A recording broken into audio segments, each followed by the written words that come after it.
আজকে আমি সম্পূর্ণ ইংরেজির উপর আপনার সাথে যে আইডিয়াটা শেয়ার করব এটা ভিন্ন, কিন্তু believe me this is the most scientific method for learning English. এই ভিডিওর অর্ধেক অংশে আমি সম্পূর্ণ ইংরেজিটাকে একটা বিন্দুতে নিয়ে এসেছি বলতে পারেন, এবং বাকি অর্ধেক ভিডিওতে আমি এই বিষয়গুলোকে ভেঙে ভেঙে এক্সপ্লেন করেছি।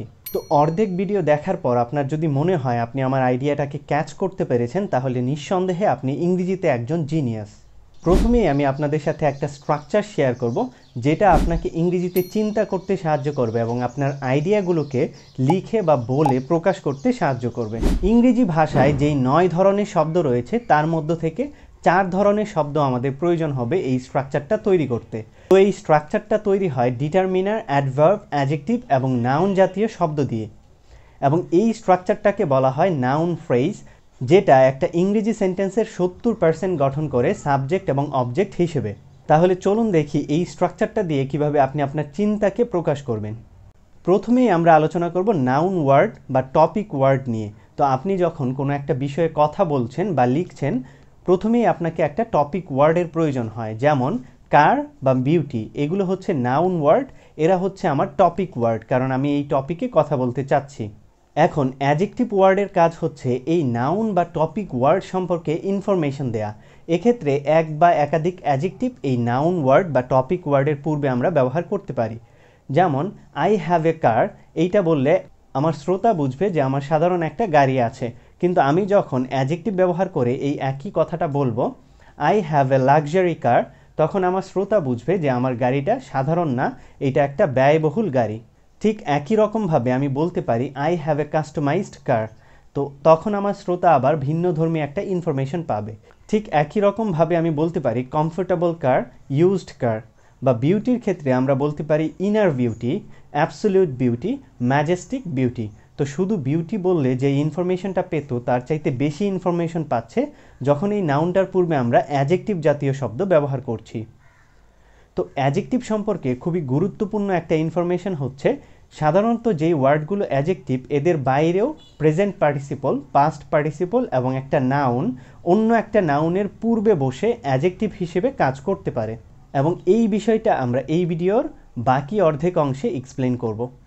এক বা একাধিক অ্যাডজেক্টিভ ওয়ার্ড প্লাস একটা নাউন মিলেও কিন্তু একটা নাউন ফ্রেজ গঠন করতে পারে, বা শুধু একা একটা নাউনও কিন্তু একটা নাউন ফ্রেজ গঠন করতে পারে। এরপর আমরা অ্যাডভার্ব জাতীয় শব্দগুলোকে অ্যাডজেক্টিভ সম্পর্কে ইনফরমেশন দিতে ব্যবহার করতে পারি। যেমন আমার গাড়িটা হচ্ছে কাস্টমাইজড, এইটা একটা মিনিং বহন করে। আবার প্রফেশনালি কাস্টমাইজড যখন আমি বলবো, তখন আমার এই গাড়িটা একজন অভিজ্ঞ ব্যক্তির দ্বারা কাস্টমাইজ করা হয়েছে সেটা প্রকাশ করছি। বা ইউজড কারের জায়গায় আমি যদি বলি হ্যাভিলি ইউজড কার, তার মানে বোঝা যাবে আমার এই গাড়িটা খুব বেশি ব্যবহার করা হয়েছে। তো এইভাবে আমরা অ্যাডজেক্টিভের পূর্বে যখন অ্যাডভার্ব ব্যবহার করি, তখন আমার যে টপিক ওয়ার্ডটা আছে সেইটা সম্পর্কে আরও সুনিশ্চিত আইডিয়া আমার শ্রোতা বা রিডার পেয়ে যাচ্ছে।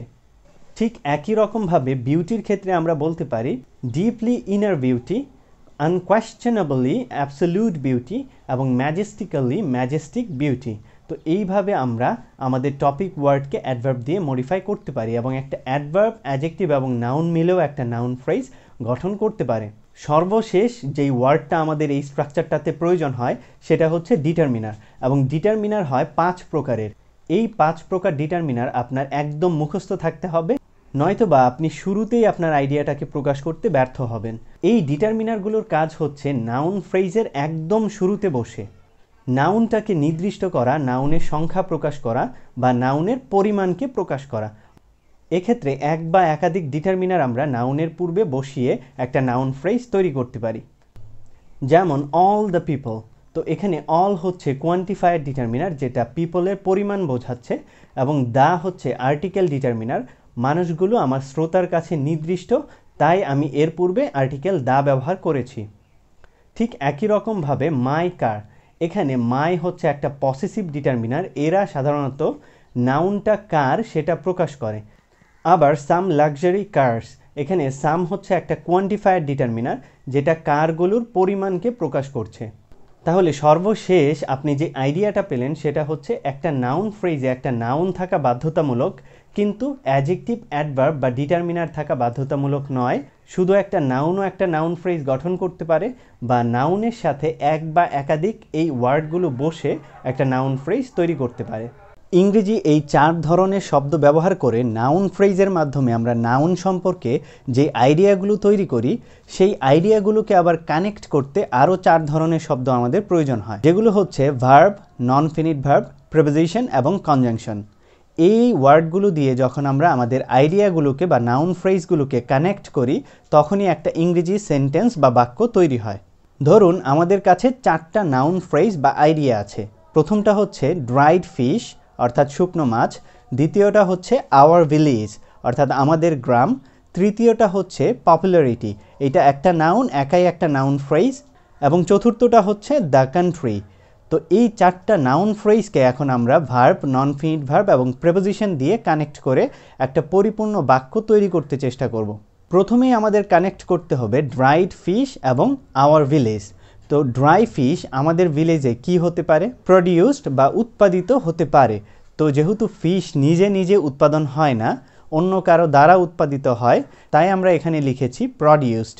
যখনই একটা নন ফিনিট ভার্বের পূর্বের নাউনটা ওই ভার্বের কাজটা করতে পারবে না, তখন আমরা প্যাসিভ মিনিং দেওয়ার জন্য এখানে V3 ব্যবহার করব। এবং যখন ওই নাউনটা এই কাজটা করতে পারবে, তখন আমরা প্রেজেন্ট পার্টিসিপল ব্যবহার করব। তো এখানে ফিশ যেহেতু নিজে নিজে প্রডিউস হয় না, তাই এখানে আমরা প্রডিউসড পাস্ট পার্টিসিপল ব্যবহার করেছি। তো ড্রাইড ফিশ প্রডিউসড কোন জায়গায় সেটা বোঝাতে আবার আমাদেরকে একটা প্রিপোজিশন ব্যবহার করতে হবে। এখন প্রডিউস কোন জায়গায় হয় এক্স্যাক্টলি ওই জায়গাটা আমরা জানি না, তাই আওয়ার ভিলেজ এই জায়গাটার পূর্বে আমরা প্রিপোজিশন ইন ব্যবহার করব। কারণ আমরা জানি অনির্দিষ্ট স্থানের পূর্বে আমরা প্রিপোজিশন ইন ব্যবহার করে থাকি।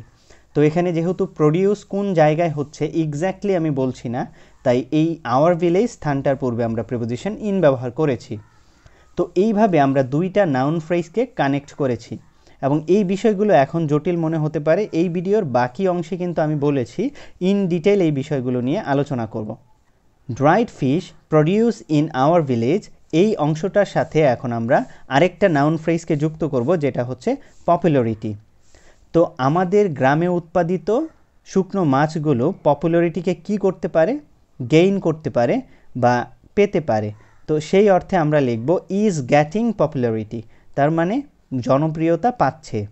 তাহলে এখানে মেইন ভার্ব হিসেবে আমরা প্রেজেন্ট কন্টিনিউয়াস টেন্সে লিখেছি, কারণ জনপ্রিয়তা পাওয়ার কাজটা কন্টিনিউয়াস একটা প্রসেস, এবং এই কন্টিনিউয়াসলি কোনো কিছু করা বোঝাতে আমরা কন্টিনিউয়াস টেন্স ব্যবহার করি। তো dried fish produced in our village is getting popularity, জনপ্রিয়তা পাচ্ছে। এখন এই পুরো অংশটার সাথে সর্বশেষ নাউন ফ্রেজ দ্য কান্ট্রি, এইটাকে আমরা যুক্ত করব। তো আমাদের গ্রামে উৎপাদিত শুকনো মাছ জনপ্রিয়তা পাচ্ছে। কোন স্থানে জনপ্রিয়তা পাচ্ছে? দ্য কান্ট্রি, তো সমগ্র দেশে।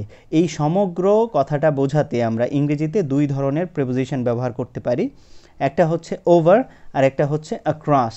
তো আমরা এখানে ব্যবহার করব অ্যাক্রস দ্য কান্ট্রি। তো এই একটা প্রিপোজিশন দিয়ে আবার আমরা এই পুরো অংশটাকে যুক্ত করলাম। তো সম্পূর্ণ বাক্যটা হলো dried fish produced in our village is getting popularity across the country. তো এইভাবে আমরা 4 ধরনের শব্দ দিয়ে ইংরেজিতে নাউন ফ্রেজ তৈরি করি, এবং বাকি 4 ধরনের শব্দ দিয়ে আমরা এই নাউন ফ্রেজগুলোকে যুক্ত করে একটা পরিপূর্ণ বাক্য তৈরি করি। এতক্ষণ যেই আইডিয়াটা আপনাদেরকে আমি দিয়েছি, এইটাই মূলত ইংরেজির মূল বিষয়।